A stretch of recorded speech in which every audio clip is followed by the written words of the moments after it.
A verdadeira natureza de Deus. Leitura do livro Revelações 1. Um diagnóstico do mal que lhe é pertencente, perene à sua existência, serve para você entender as suas revelações. Você não deve atribuir isso ao outro, ou ao demônio, porque ninguém é acometido de nenhum tipo de mal, a menos que seja necessário para o reequilíbrio, por uma razão muito simples. Você tem ideia de quanto a natureza investiu para que você pudesse estar vivo? Você só está vivo porque se utilizou de toda a natureza. Comentário. A pergunta é: por que eu deveria me preocupar com isso? Você já é capaz de fazer esse questionamento? Você já se incomoda com alguma coisa? Você já fica contente? Você fica triste? O que não falta são informações, conhecimentos. E por que isso? Por que eu estou aqui? Por que eu vivo? Eu pedi para que eu fosse criado? Me consultaram, ou pediram minha opinião? Por que essa cobrança? Por que eu tenho que saber disso? Por que eu sofro? Por que eu sou feliz? Por que de uma hora bem, e outra hora mal? Ninguém me consultou. Ninguém perguntou para mim se eu queria chegar nesse ponto. Por que eu tenho que saber isso? Perguntaram para mim se eu quero saber isso? Por que eu estou nesse rolo? Por que eu penso? Por que eu sinto? Por que eu aspiro coisas? Você já é capaz de pensar? Questionar isso? Se perguntar. Refletir? Você já sente alguma coisa? Sabe o que você sente? Você já pensa? E sabe que você está pensando? Você já faz escolhas? Você sabe o que você quer? Você já consegue observar você mesmo? Bem-vindos a essa coisinha tão pequena que é você, sendo o representante ímpar de todo esse holossoma.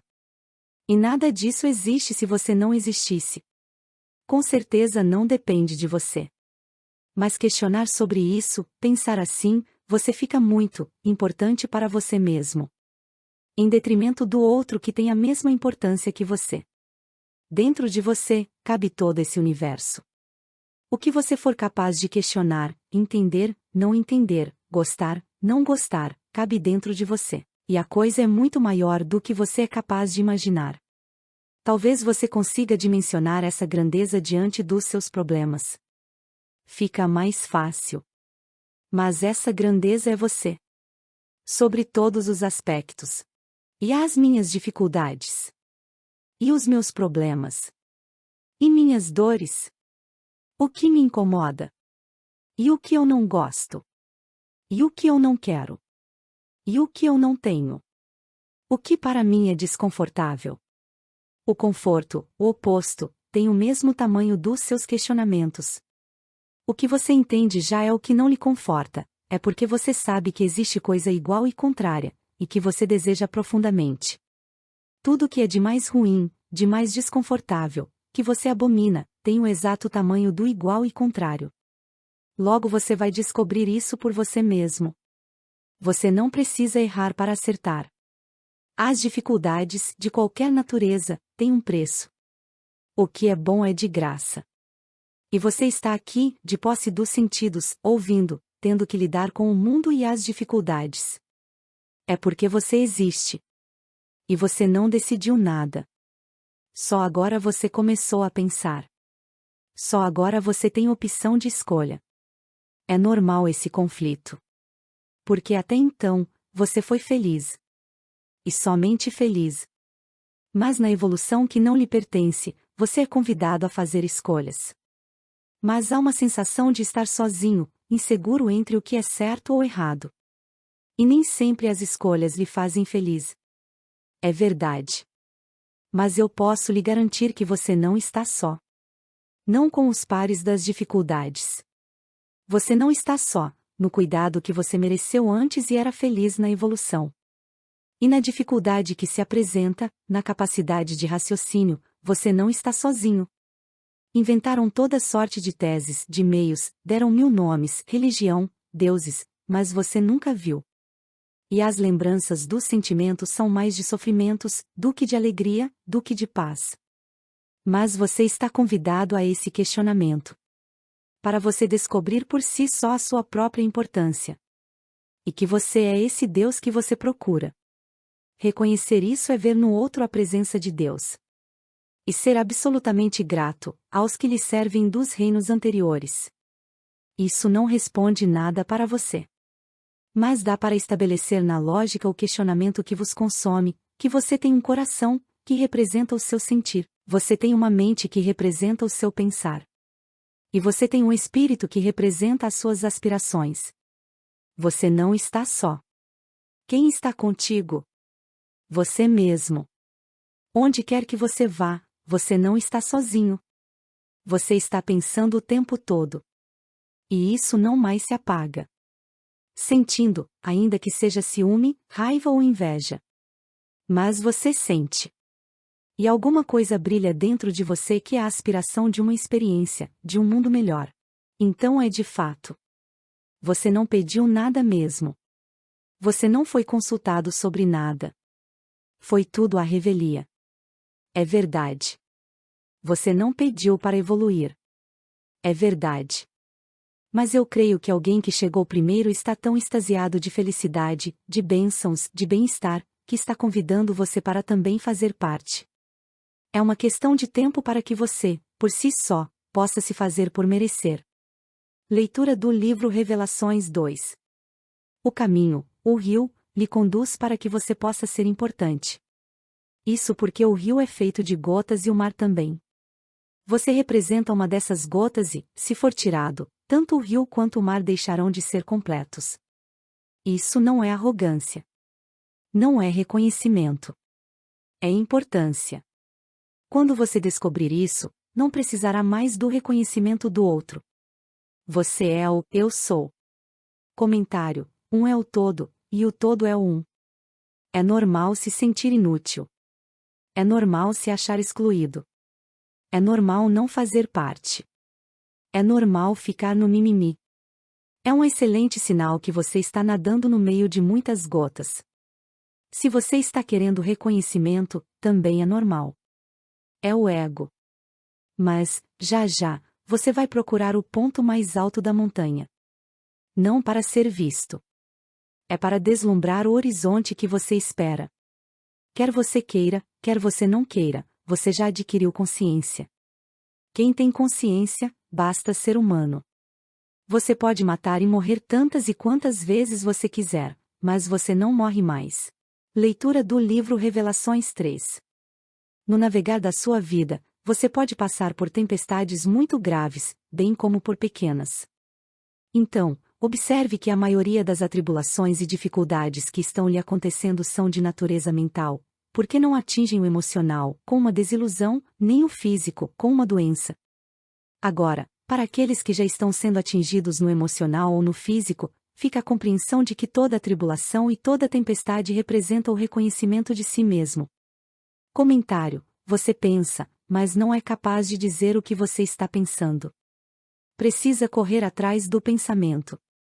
E quando você é convidado a dizer o que você está pensando, você não sabe. São tantas coisas.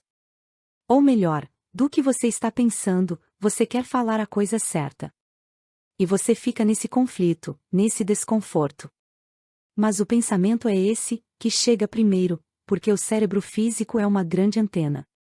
Está antenado com tudo, e com todos os níveis possíveis de comunicação, quer seja objetivo, subjetivo, o que o outro acha. Você não pensa uma coisa só de cada vez, o pensamento é muito rápido, que basta pensar e você pode dar uma volta na Terra, 40.000 quilômetros, ou visitar Andrômeda que fica a 2,5 milhões de anos-luz. Você já faz isso em pensamento. O ato de pensar, raciocinar, é um excelente parque de diversão. Dá para criar, construir, desconstruir, fazer e refazer. E a única coisa que serve o pensamento, na condição humana, é que ele possibilita você criar alguma coisa. Mas nada que você possa criar, que antes de tudo não foi um pensamento. Então, o pensamento cria, você é um criador a partir do seu pensamento. Quando você para pensar em alguma coisa, para resolver um teu problema, com certeza você vai criar, você vai nascer de você mesmo. Vai criar a solução, dar vida para as coisas. Então, o pensamento possibilita sentir, aí não é mais o cérebro, já passa a ser o coração. E toda forma de sentir atrai atenção, atrai coisas. É impossível você sentir sem pensar. E quando você sente, você atrai. O desejo é uma forma de sentir. O desejo é gosto, ou não gosto. Sentir, não. Você é assolado por aquilo que você criou. E quando você faz essa trajetória, você se sente inspirado. Se é de noite, você quer esperar o dia amanhecer. Se é dia, você quer esperar o dia seguinte. Tal como uma criança, aguardando o dia do passeio. Quanto tempo demora? Já é domingo? Quantos dias faltam? Isso é uma aspiração. E toda aspiração torna realidade. E essas três coisas em harmonia transformam em consciência. E o ser humano já é capaz de brincar nesse parque de diversão. Já é capaz de ser feliz. É simples assim, essa é a mecânica, não tem outro jeito. O ser humano já está nesse universo. E quando você adquire consciência, você se depara com o seu eu. Até lá, é o seu ego. E o ego é uma criança, o mundo existe porque ela existe. E é assim mesmo para uma criança, quando nasce, como boas-vindas, mas aí ela vai se deparar com a dualidade. Então, não tem como desligar o pensar. E o sentir e o aspirar se transformou no ser humano em desejo. Só que, o que você deseja, não será realizado, desejar não atrai nada. O ser humano é puro desejo. E o ego se nutre dos desejos. O sentir espera, não tem pressa para a realização.